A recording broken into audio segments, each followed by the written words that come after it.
Good morning students. 12th standard economics 7th lesson பார்த்துட்ருக்கோம். அதில் இப்போ நம்ம பார்க்க போகிற டாபிக் வந்து ட்ரேடு. இன்டர்நேஷ்னல் எக்கனாமிக்ஸில் ட்ரேட் டாபிக் பார்க்க போகிறோம். டேர்ம்ஸ் ஆஃப் ட்ரேடுனா என்ன மீனிங் அப்படின்னா it's refers to the ratio of export price and import price. Okay, இல்லைன்னா relation between export price and import price. So terms of ட்ரேடுனா மீனிங் என்ன? Terms of trade na first the ratio of export price import price. Trade naale import and export idoda price adoda ratio or relation between export price and import price. எப்போ நமக்கு இந்த trade ஃபேவரபுளாக இருக்கும், இந்த terms of trade வந்து ஹையாக இருக்கும், favour வந்து சாதகமாக இருக்கும். எப்போ இருக்கும் அப்படின்னா only when export price is higher than import price. ஓகேவா? ஸோ எக்ஸ்போர்ட் ப்ரைஸ் அதிகமாக இருந்தால் மட்டும்தான் நம்ம ட்ரேடு வந்து ஃபேவரபிள் ட்ரேடாக இருக்கும். ஓகேவா? So improves average price of export price higher than average price of imports. Next we will see types of terms of trade. Actually Gerald Mayer has classified these types into 3 categories. So the terms of trade already ratio எப்படி இருக்குன்னா net barter terms of trade, gross, net, gross and income. Okay, what are the 3 types of terms trade வந்து net, gross, income. So we are going to see this one. Okay, nettum gross as given by Professor Taussig. Net gross யார் கொடுத்தா? Taussig in 1927. So ரெண்டுமே ஒரே year தான். சரியாம்மா? So income trade மட்டும் GS டாரன்ஸ் அப்படிங்கிறவர் கொடுக்குறாரு. And this net barter terms of trade Taussig வந்து டெவலப் பண்ணார்.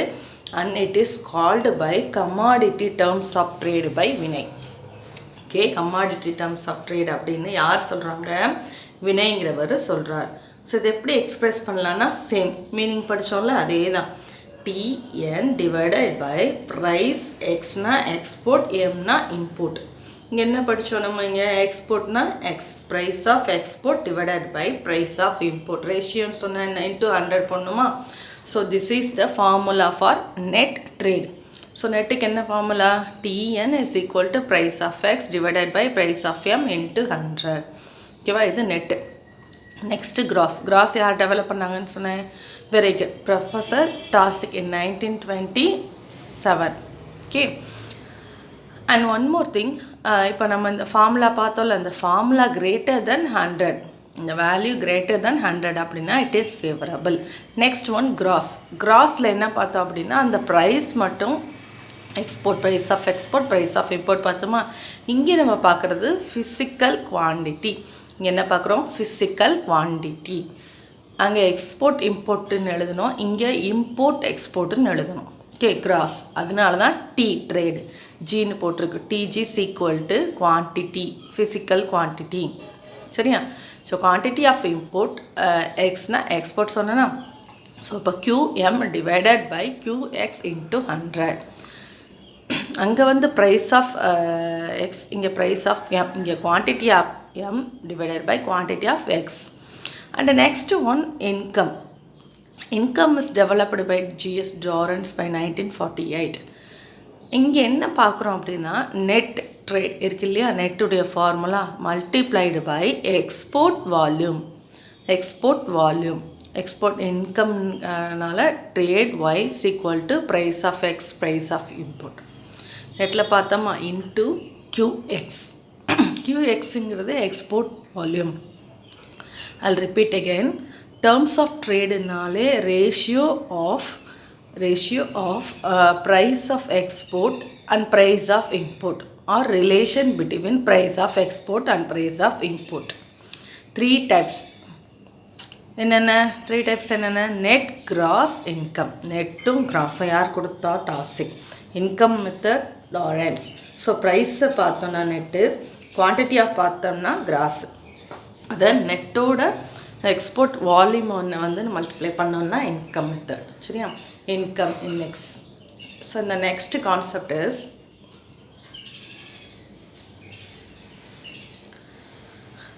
terms of trade related to interchange between production resource. There are two interchange protection factors. One is single factor terms of trade and another one's multiple factorial. ஒரே ஒரு factor எடுத்துக்கிறோம், அடுத்தது multiple factor. Single ரெண்டு தியரியுமே has been given by வினயர், Professor Vinayar. Here we are taking only countries factors of protection, exports and loan. எக்ஸ்போர்ட்டை மட்டும் எடுத்துக்கிறோம் அப்படின்னா single factor. Export import ரெண்டும் எடுத்துட்டோம் அப்படின்னா அதுக்கு பேர் சிங்கிள் ஃபேக்டர்னால் எக்ஸ்போர்ட் மட்டும் எடுத்துக்கணும். மல்டிபிள் ஃபேக்டர்னால் எக்ஸ்போர்ட் இம்போர்ட் ரெண்டும் எடுத்துக்கணும். சரியா? ஃபார்முலா என்ன? ஃபேக்டர்ஸுங்கிறதுனால trade factors TF = price of X, price of M. இப்போ தான் நான் ரேஷியோன்னு தானே சொன்னேன். So into single factor. இப்போ ஃபேக்டர் ஒரு ஃபேக்டர்னால் எக்ஸ்போர்ட் மட்டும் எடுத்துக்கிறோம். அப்போ F(x). சரியா? So single factor. இதே மல்டிபிள் ஃபேக்டர்னால் எப்படி இருக்கும்? என்ன சொன்னேன்? மல்டிபிள் ஃபேக்டர்னால் என்ன சொன்னேன்? we are taken both factors. This is so this multiple factor. இதுவும் வினையர் தான் கொடுக்குறாரு, TF. சரியா? அதனால் ரெண்டு ஃபேக்டர்ஸ், அங்கே ஒரு எஃப், இங்கே ரெண்டு எஃப் போடணும். TFF price of X and price of M. சரியா? ஸோ இம்போர்ட் அண்ட் எக்ஸ்போர்ட் ரெண்டு எடுத்துக்கிறோம். ஓகேவா? நீ நல்லா ஞாபகம் வச்சுக்கலாம். எஃப் இங்கே ரெண்டு F, price of X, price of M into F(x) export divided import. சரியா? ரெண்டு எடுத்துக்கிறோம். ஓகே. ஸோ திருப்பியும் நான் டேர்ம்ஸ் ஆஃப் ட்ரேட்னா ratio between price of export and import. 3 types of ட்ரேடுன்னு நெட், கிராஸ், இன்கம்னு சொன்னேன். அடுத்தது இன்டர்சேஞ்ச் ரெண்டு, single factor, double factor. So single ஃபேக்டரில் எது எடுத்துப்போம்? Export factor alone we are taken. Double ஃபேக்டர்னா ஆல் மல்டி ஃபேக்டரில் எக்ஸ்போர்ட் இம்போர்ட் ரெண்டுமே எடுத்துக்கிறோம். சரியா? Next topic is balance of trade versus balance of payment. Okay. ட்ரேடுன்னு சொல்லும்போது நான் என்ன ஞாபகம் வச்சுக்கணும்னு சொன்னேன்? நான் இம்போர்ட் எக்ஸ்போர்ட் ரெண்டும் தான்.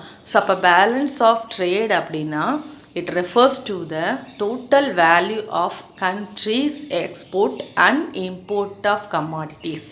ஓகே. ஈஸியாக ஞாபகம் வச்சுக்கோ. ட்ரேடுன்னு சொன்னாலே எக்ஸ்போர்ட் இம்போர்ட். இப்போ மொத்தமாக நம்ம கண்ட்ரிலேருந்து எவ்வளோ எக்ஸ்போர்ட் பண்ணியிருக்கோம், எவ்வளோ இம்போர்ட் பண்ணியிருக்கோம், அதோட வேல்யூ மட்டும் பார்த்தோன்னா balance of trade. Okay. So movement of goods is known as visible trade. Okay. Movement of கூட்ஸோடைய மூமெண்ட் என்னென்னு சொல்கிறாங்க? விசிபிள் ட்ரேடுன்னு சொல்கிறாங்க. You may expect for a 1 mark question. Movement of goods is known as visible trade. Why it is called as visible trade? Because we are able to see. Okay. நம்ம கண்ணால் பார்க்க முடியும், கையால் தொட்டு உணர முடியும். we are able to see. that is why it is called as a visible trade. Okay. And so அப்போ ஞாபகம் வச்சுக்கோ, பேலன்ஸ் ஆஃப் ட்ரேடுன்னா என்னன்னு சொன்னேன்? Import export. The value of import and export of commodity is known as balance of trade. The movement of goods is known as visible trade. Balance of ட்ரேட்லேயே வந்துட்டு there are two things. One is favorable balance of trade and another one is unfavorable balance of trade. சரியா? ஃபேவரபிள்னா என்ன? Export is more than imports. நல்லா ஞாபகம். ஃபேவரபிள்னால் நமக்கு சாதகமாக இருக்கிறது, export ஜாஸ்தியாக இருக்கணும். ட்ரேடுன்னா என்ன அர்த்தம்? எக்ஸ்போர்ட் இம்போர்ட்னு அர்த்தம். So export more than import, then it is will be favourable. அன்ஃபேவரபிள்னால் என்னது? எது அதிகமாக இருக்கும்? எக்ஸ்போர்ட் இம்போர்ட்டா? Import is more than export, then it is in to be unfavourable balance of trade. சரியா? And next one balance of payment. நல்லா யோசிச்சுக்க. Balance of ட்ரேடுனா இம்போர்ட் எக்ஸ்போர்ட், பேலன்ஸ் ஆஃப் பேமெண்ட்னா ரிசெக்ஸ் பேமெண்ட். சரியா? ஸோ ட்ரேடுனாலே நீ என்னன்னு சொல்லுவா? Import export. அதோட வேல்யூனா பேலன்ஸ் ஆஃப் ட்ரேடுன்னு சொல்கிறேன். அதே போல் பேலன்ஸ் ஆஃப் பேமெண்ட்னா நல்லா ஞாபகம் வச்சுக்கோ, receipts and payments. Okay. Okay. நம்ம கொடுக்கக்கூடிய பணம், வாங்கக்கூடிய பணம், இந்த ரெண்டு தான் balance of payment. So balance of பேமெண்ட்டுக்கு என்னென்னா it is a systematic record of country's economics transaction. நம்ம கண்ட்ரியில் நடக்கக்கூடிய எக்கனாமிக்கல் டிரான்சாக்ஷன், ஃபினான்ஷியல் டிரான்சாக்ஷன் எல்லாமே ஒரு நோட் புக்கில் நம்ம மெயின்டைன் பண்ணுறோம் அப்படின்னா அதுக்கு பேர் பேலன்ஸ் ஆஃப் பேமெண்ட். இப்போ நீ கம்பெனிலெல்லாம் பார்த்துருப்ப, காமர்ஸ் ஸ்டூடெண்ட்ஸ்னால அக்கௌண்ட்ஸ் இதெல்லாம் உனக்கு தெரிஞ்சிருக்கும். ஒரு பேலன்ஸ் ஷீட் போட்டிருப்ப, கிரெடிட் டெபிட் எல்லாம் போட்டிருப்ப. ஸோ அந்த கம்பெனியில் என்னென்னலாம் நம்ம உள்ள பணம் வந்திருக்கு, வெளியே எவ்வளோ கொடுத்துருக்கோம் அப்படிங்கிறது நீட்டாக ஒரு நோட்டில் மெயின்டைன் பண்ணுறோமா? ஸோ அதே போல் கண்ட்ரியில் என்னென்னலாம் நம்ம பணம் கொடுத்துருக்கோம், வெளிநாடுகளில் கொடுத்துருக்கலாம், IMFல எவ்வளோ வாங்கியிருக்கோம், இதெல்லாம் சிஸ்டமேட்டிக் ரெக்கார்டாக என்ட்ரி பண்ணி வச்சுக்கிறதுக்கு பேர் balance of payment. Okay. receipts and payments. Receiptsனா நம்ம கொடுத்தது வாங்கினது சரியா. So the balance of payment இது வந்து பார்த்தோன்னா when a payment is received from foreign country, that is called credit transaction. இப்போ ஒரு பொருளை நம்ம எக்ஸ்போர்ட் பண்ணதுக்காக பணம் தருவோம் இல்லையா. ஸோ இந்த பேமெண்ட்டை நம்ம வாங்கிறோம். ஸோ அதுக்கு சரியா, அதுக்கு பேர் டிரான்சாக்ஷன். அக்கௌண்ட்ஸில் நீங்கள் படிச்சிருப்பீங்க, payment received from a foreign country. பொருளை எக்ஸ்போர்ட் பண்ணதுக்கு அவன் பணம் கொடுக்குறான், அந்த டிரான்சாக்ஷன் பேர் கிரெடிட் டிரான்சாக்ஷன். இப்போ இல்லை, நம்ம ஒரு பொருளை இம்போர்ட் பண்ணிக்கிறோம், வாங்குகிறோம் அப்படின்னு பணத்தை கொடுக்குறோம் அப்படின்னா என்ன அர்த்தம்? Debit transaction. Okay, debit transaction. And credit side, debit side ஈஸியாக ஞாபகம் வச்சுக்கோ. கிரெடிட் சைடில் எக்ஸ்போர்ட்ஸ் ரிலேட்டட் எல்லா கிரெடிட் சைடு, இம்போர்ட் ரிலேட்டட் எல்லாமே டெபிட் சைடு சரியா. கொடுக்கல் வாங்கல் தான், ஞாபகம் வச்சுக்கடா. Next one, components of balance trade. Actually இந்த கிரெடிட் சைட் டெபிட் சைடுன்றது வேர்ட்டிக்கலாக நம்ம பார்க்குறது. ஹரிசாண்டலாக 3 கேட்டகரிஸ் இருக்குது. ஒன்று current account, capital account, official settlement. Current அக்கௌண்ட்டில் என்னெல்லாம் எழுதணும் அப்படின்னா, all transactions of goods and services, international services எல்லாமே கரண்ட் அக்கௌண்ட்டில் எழுதிடும். கேபிட்டல் அக்கௌண்ட்டுன்றது என்னென்னா டைரக்ட் இன்வெஸ்ட்மெண்ட், இன்ட்ரெஸ்ட், இதெல்லாம் கேபிட்டல் அக்கௌண்ட். அஃபிஷியல் ரிசர்வ்ஸுங்கிறது international reserve by government and official agencies. Official ரிசர்வ்ன்ற இதெல்லாம் எடுக்கணும் அப்படின்னா கோல்டு ஸ்டாக்கு, எஸ்டிஆர், ஐஎம்எஃப் இது எல்லாமே அஃபிஷியல் ரிசர்வ்ஸில் ஞாபகம் வச்சுக்கோ. எல்லாம் ஞாபகம் இல்லான்ட்டு கூட what are the components of balance of payment வந்து ஞாபகம் வச்சுக்கோ. வெர்டிக்கலில் கிரெடிட் டெபிட், ஹரிசாண்டலில் current account, capital account, official settlement. நான் சொன்னேன்ல, பேமெண்ட்டுனால உனக்கு என்ன ஞாபகம் வரணும்? Receipts and payments. So receipt minus பேமெண்ட்டுன்னு கொடுத்தோம்னா ரிமைனிங் கிடைக்கிறது நமக்கு பேலன்ஸ் சரியா. இவ்வளோ கொடுத்துருக்கோம், இவ்வளோ வாங்கியிருக்கோம், இதை லெஸ் பண்ணால் பேலன்ஸ் கிடைக்கும். ஸோ இந்த பேலன்ஸ் நெகட்டிவில் வந்துன்னா டெஃபிசிட் அப்படின்னு அர்த்தம். டெஃபிசிட்னா என்ன அர்த்தம்? பற்றாக்குறை. நெகட்டிவில் பேலன்ஸ் வந்துன்னா டெஃபிசிட், ப்ளஸில் வந்துன்னா சர்ப்ளஸ், அதிகமாக இருக்குதுன்னு அர்த்தம் சரியா. ஸோ இப்போ நம்ம பேலன்ஸ் ஆஃப் பேமெண்ட் டிஸ்ஈக்குவலிபிரியம் பார்ப்போம்.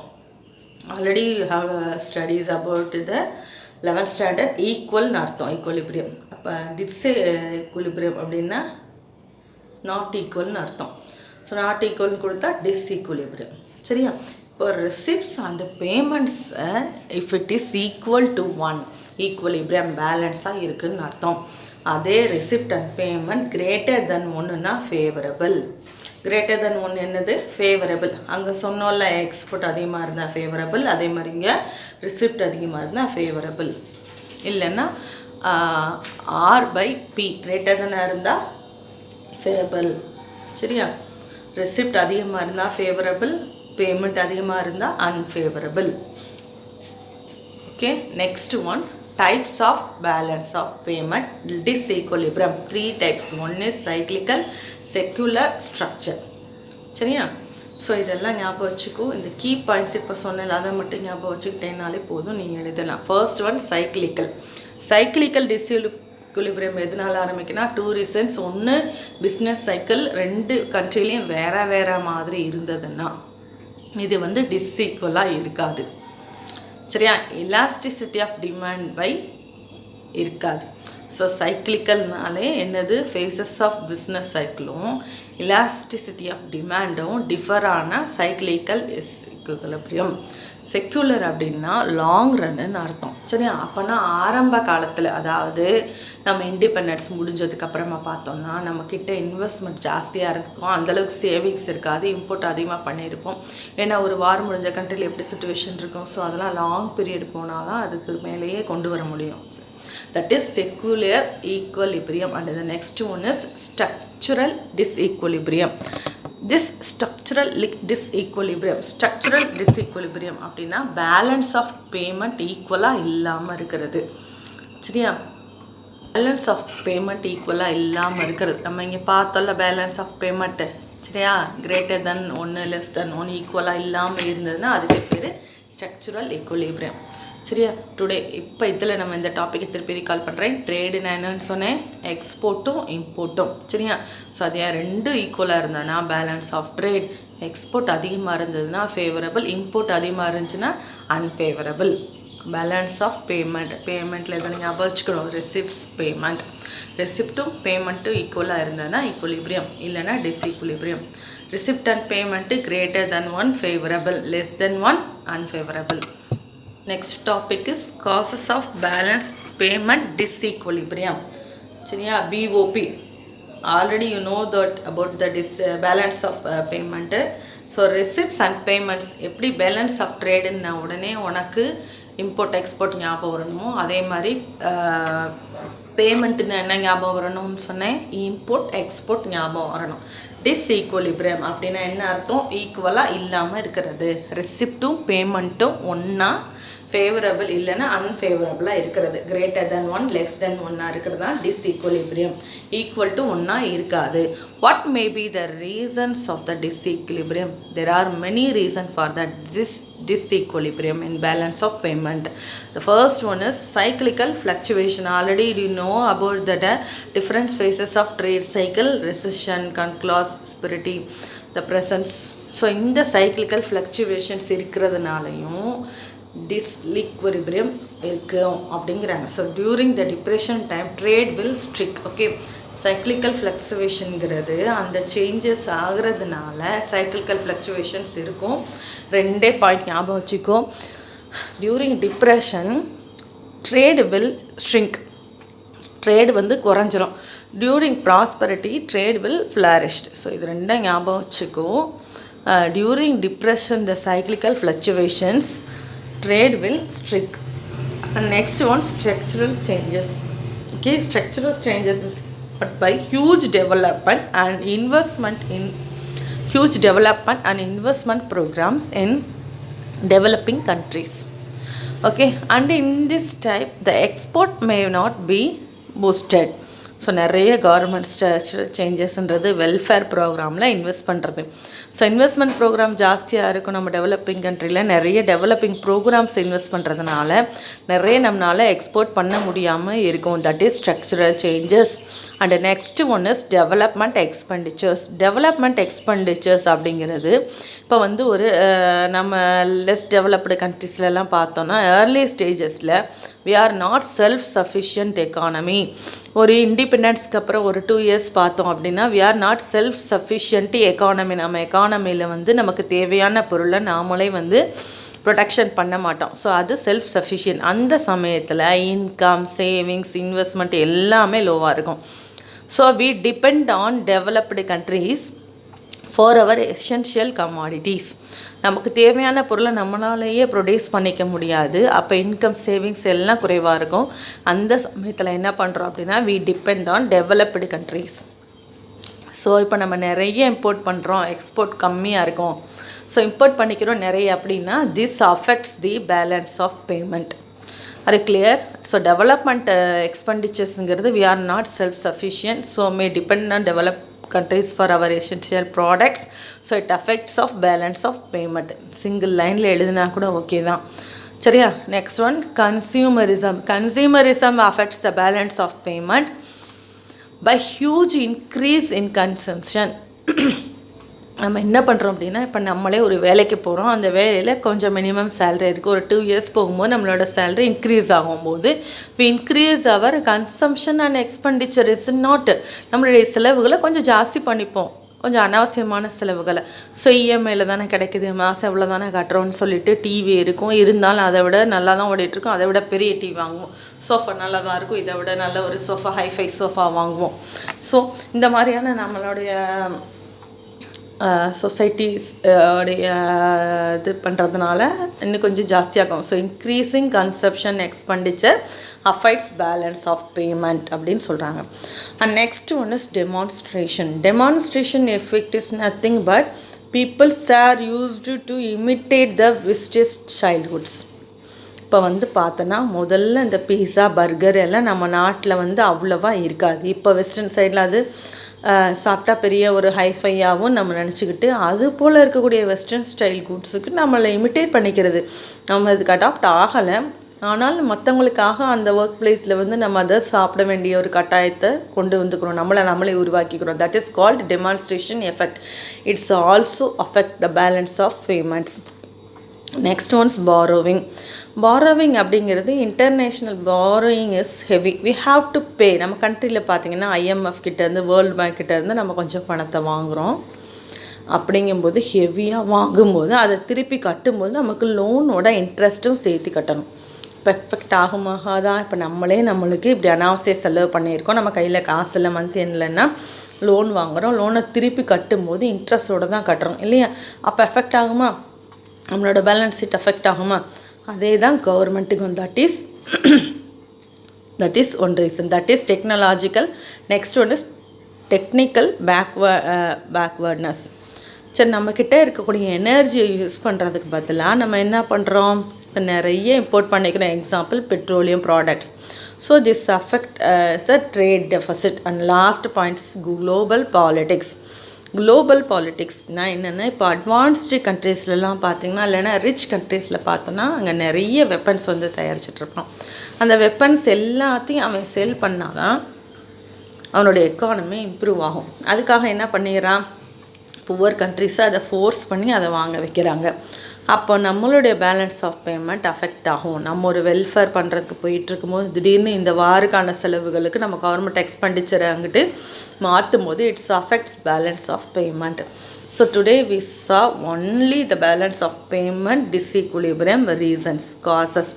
ஒன்று பொலிட்டிக்கல் காசஸ், டெக்னாலஜிக்கல் அப்படின்னா பெட்ரோலியம் ப்ராடக்ட்ஸ் ஞாபகம் வச்சுக்கா. borrowing means we have to repay the loan with interest. அதனால் and demonstration effect, we are used to imitate the other people's. Consumerism, increase our consumer expenditures. And next one is development expenditures. சரியா? Export is low and import is high. And structural changes, huge development and programs. சரியா? During the depression and flourished during prosperity. சரியா? Next class we will see about the measures to control this balance of payment.